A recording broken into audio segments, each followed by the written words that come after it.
Salve galera, tudo bem com vocês? Sejam bem-vindos aos conteúdos da área de informática básica e aplicada. Eu sou o professor Marcel Rios e hoje vou estar falando sobre hardware. Beleza? Vamos conhecer os principais tipos de hardware que temos aqui, tá? No computador, e aí a gente vai classificar de duas maneiras. A primeira maneira como sendo componentes externos à máquina e a segunda maneira como sendo componentes internos da máquina. Tá bom? Vamos ver então aqui o primeiro componente externo, que é o gabinete, espaço onde estão alojados os componentes necessários para o funcionamento da máquina, funcionamento do computador. E aí, quais são esses componentes necessários? Portas de entrada e saída, então quando você vê essa letra E barra letra S, portas de entrada e saída, memórias, aí a gente vai falar de memória principal, memória secundária, placas, né? Processador e cabos que conectam todos esses componentes aqui dentro do gabinete. Esse aqui é o gabinete, a gente viu informações do gabinete na aula passada, não é mesmo? E hoje a gente vai estar aprofundando um pouco mais sobre hardware. Outro componente externo que nós temos é o mouse, dispositivo em que o usuário manuseia o cursor, faltando um Rzinho aqui, né? Seta que aparece na tela do computador, para selecionar objetos desejados, né? Abrir arquivos com um duplo clique, copiar, colar textos, selecionar pastas e tudo mais. Tudo é feito com o mouse. O mouse ele é composto basicamente de dois botões, né? Do lado esquerdo e do lado direito, e no meio, né, uma rodinha chamada scroll. A gente vai falar um pouquinho das funcionalidades do mouse, só para a gente fazer esse nivelamento, tá?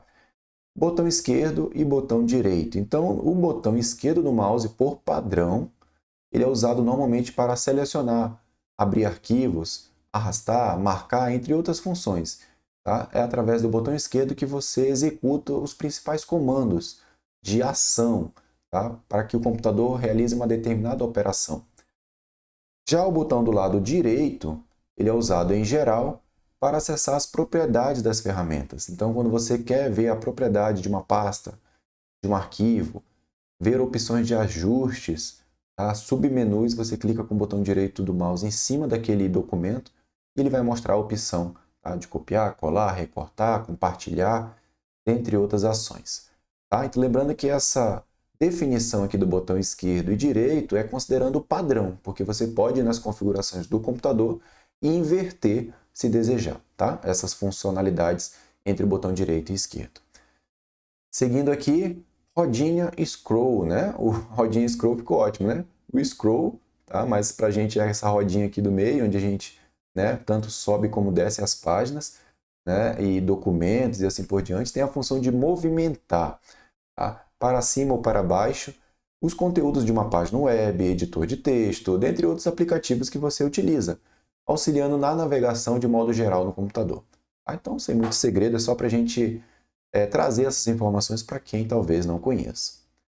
Outro componente externo é o teclado, tá? Periférico em que se encontram os principais comandos para você operar o computador. Na verdade, as pessoas utilizam muito mouse, mas na verdade o ideal é você utilizar o teclado, porque você ganha muito mais tempo. Tá? O mouse você tem que movimentar, clicar. Às vezes você clica no botão direito, aí você seleciona no submenu, sendo que o teclado você pode utilizar teclas de atalho que vão te dar muito mais rapidez, tá? Em acessar os arquivos, páginas do teu computador. Tá? Então, o interessante mesmo é você conseguir navegar no computador usando só o teclado. Já tentou fazer essa experiência? Né? Ligar o teu computador e a partir do momento que abre o sistema operacional, você fazer tudo via teclado? É um desafio, né? Pois é. Então é importante às vezes você conhecer pelo menos algumas funcionalidades básicas e a gente vai estar trazendo sim nos nossos vídeos, quando a gente estiver fazendo aplicações práticas, trazendo os principais atalhos também para você navegar através do teclado que vocês estão vendo aí na tela.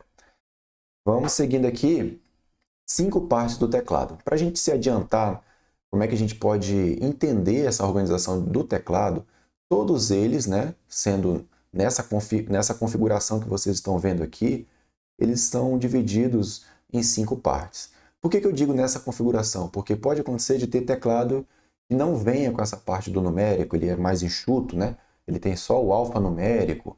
Tá? Você pode comprar também somente o tecladinho numérico. Então você encontra teclados de todo tipo no mercado.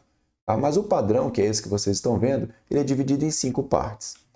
Vamos então a essa parte aqui, ó, que é o teclado alfanumérico, porque aqui tem tanto o alfabeto no meio, como também tem os números aqui em cima, caracteres especiais e algumas teclinhas aqui de função, que já já a gente vai estar identificando também. E mais? Aqui são as teclas de direção, né, para cima, para baixo, né, direita, esquerda. Aqui é o teclado numérico, né? Então, como eu disse para vocês, tem às vezes a possibilidade de você ter um teclado que não tem essa parte, tá? Por ser mais otimizado. Às vezes o notebook, quando ele é muito pequenininho, né, sendo um netbook, ele vem só com o teclado alfanumérico, tá? E com esses aqui de cima, né? A gente vai já já também aqui definir o nome dele, ó, tá? São as teclas de função, tá? Então as teclas de função F1, F2, F3, o ESC, né?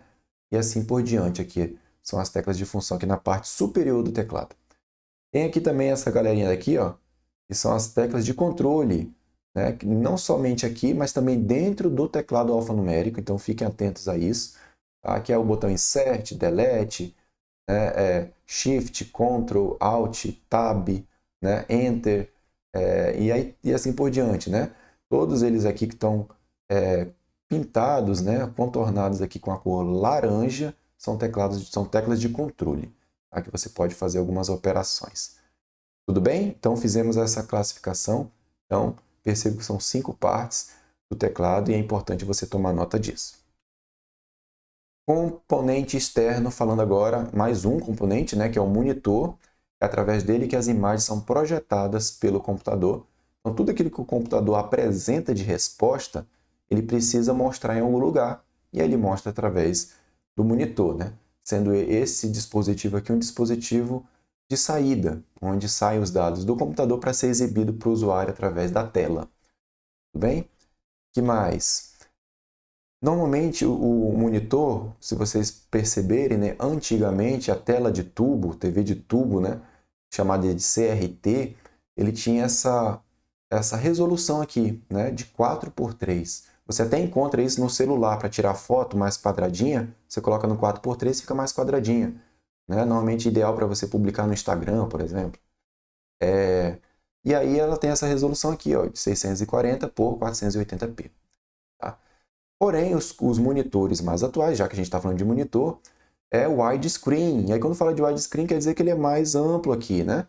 Então ele é 16:9, você também encontra essa configuração na câmera do seu celular para tirar uma foto, né, widescreen, né, nesse formato que normalmente é os vídeos do YouTube, inclusive esse vídeo que você está assistindo é nesse formato aqui, 16:9, tá? Que é essa resolução Full HD aqui de 1920 por 1080p. Ok? Então, só para vocês terem essa contextualização a respeito, tá, da resolução do monitor, atualmente o que é adotado é esse aqui. Seguindo adiante, mais outro componente externo, que é a webcam, né, dispositivo para captura de imagens, né, e ele registra fotos, vídeos, que é essencial para as gravações de videoaulas, como essa aqui que a gente está fazendo, e webconferências, né, lives, né, então muito utilizado, largamente utilizado, principalmente nesse período pós-pandemia, né? Então aqui aumentou muito o índice de participação de aulas online, a participação, né, em vídeos e assim por diante. Tudo bem? O que mais? Webcam. Como periférico, a webcam pode estar vinculada ao computador ou notebook de duas maneiras. Acoplada ao computador, como normalmente já vem nos notebooks, e também nos desktops, computador de mesa, do tipo All-in-One, que a gente viu na aula passada o que é, né? Ou então individual, certo? Conectado ao computador por meio de um cabo do tipo USB ou do tipo USB-C. Tá? No meu caso aqui eu estou utilizando uma webcam individual conectada via USB-C. Bom, e aí só para a gente visualizar, né? Aqui, né, acoplada, webcam acoplada. Normalmente a que vem no dispositivo, seja um notebook ou um computador all-in-one, ele tem uma perda de resoluçãozinha, né? Não é tão boa a webcam como essas webcams aqui são compradas separadas, né? E aí, claro, tem todo tipo de configuração para você adquirir e você conectar ao seu dispositivo. Tudo bem? Componente interno. Então a gente saiu dos componentes externos e estamos agora iniciando o componente interno. Processador. conhecido como unidade central de processamento, né, do inglês, né, Central Process Unit, é a parte do computador que realiza as instruções dos programas em execução. Então, todo tipo de operação, né, de abertura de programa, salvar arquivo, qualquer operação que se realize na máquina passa pela CPU. Tá? Ela é a central de processamento da máquina. E aqui eu trouxe da família Intel, né, os tipos de processadores, começando do mais básico, que é o Core i3, né, intermediário, o Intel Core i5, o mais completinho, né, Intel Core i7, e o top de linha, né, mais recente, Intel Core i9, que é o momento que estou gravando aqui também esse vídeo. Ou então aqui é só um exemplo de que o processador interfere diretamente no valor da máquina quando você compra na internet. Tá bom? Então é importante estar atento ao tipo do processador que você está comprando quando você adquire um notebook, tá? Ou um desktop, por exemplo. Tá? Que mais? Outro componente interno é a memória principal, conhecida como memória RAM, do inglês, né? Random Access Memory, memória de acesso aleatório, guardando informações de programas que estão em execução pelo processador. Então ela é uma memória muito mais rápida, porque ela tem que atuar junto com o processador, dando suporte para os programas que estão em execução pelo processador. Então, normalmente esse tipo de memória, ela começa aqui com 4 GB. Aí tem de 8 GB, de 12, de 16 GB. Então, quanto mais memória você tem, de memória RAM, quanto mais espaço de memória você tem, tá, na memória principal, mais programas ele pode realizar ao mesmo tempo. Pode executar, tá, de forma simultânea e com isso aumenta o poder de execução da máquina, tá? O poder de utilização de vários programas simultaneamente. Outro componente interno aqui é a memória secundária, tá?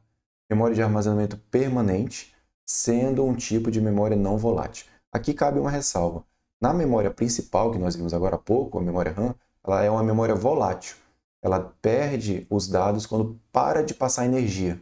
Então, se você está trabalhando ali no seu documento, no computador, você não salvou, aquele documento está na memória RAM, na memória principal. A partir do momento que para de passar energia, faltou luz na sua casa, se você não tiver um mecanismo de salvar automático ali, ele perde o que você estava fazendo ali em tempo real.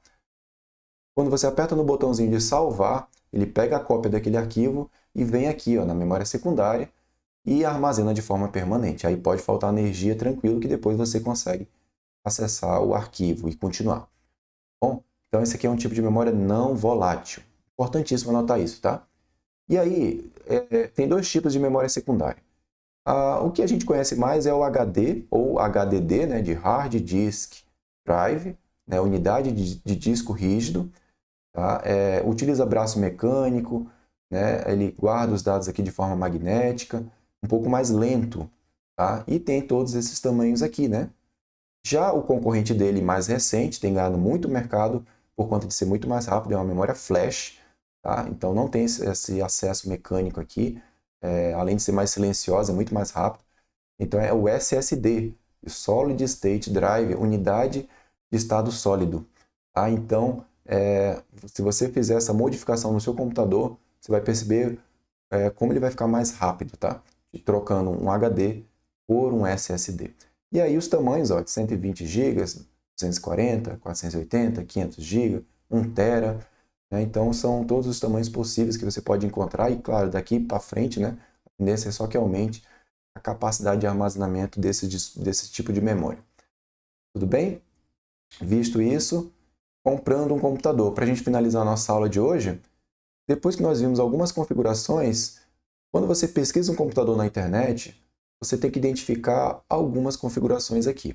Então, esse aqui, ó, computador completo, i3, né? Aqui a gente já entende que é o processador, né? i3 ou L3, né? Aqui ficou confuso, parece um L3, mas se a gente partir do pressuposto que é um processador, que existe o Intel Core i3, então isso aqui a gente pode dizer que é o processador, tá? É um processador. E aí aqui tem 4 GB, aí tem HD, 500 GB, monitor 15. O que isso tudo aqui quer dizer? Então a gente tem que identificar aqui. 4 GB ele está se referindo à memória principal, tá? A memória RAM. Então não é lá essas coisas de memória RAM. E esses 500 GB aqui, ele está se referindo à memória secundária, tá? Então Memória de disco rígido. Ele já está falando que é um HD, ó. Não é SSD, então não é tão rápido. Perceba que é uma máquina de entrada. Core Intel, né? i3. 4 GB de memória principal, 500 de HD, é um computador de entrada mesmo. Tá? Monitor de 15 polegadas, ok. E aqui vem o restante da nomenclatura da máquina. Tá bom? Então, o que eu quero que vocês entendam, pessoal, toda vez que você pesquisar uma máquina na internet, você tem que identificar 3 informações principais. Qual é o tipo do processador, quanto de memória principal tem essa máquina e quanto que tem de memória secundária. Tá bom?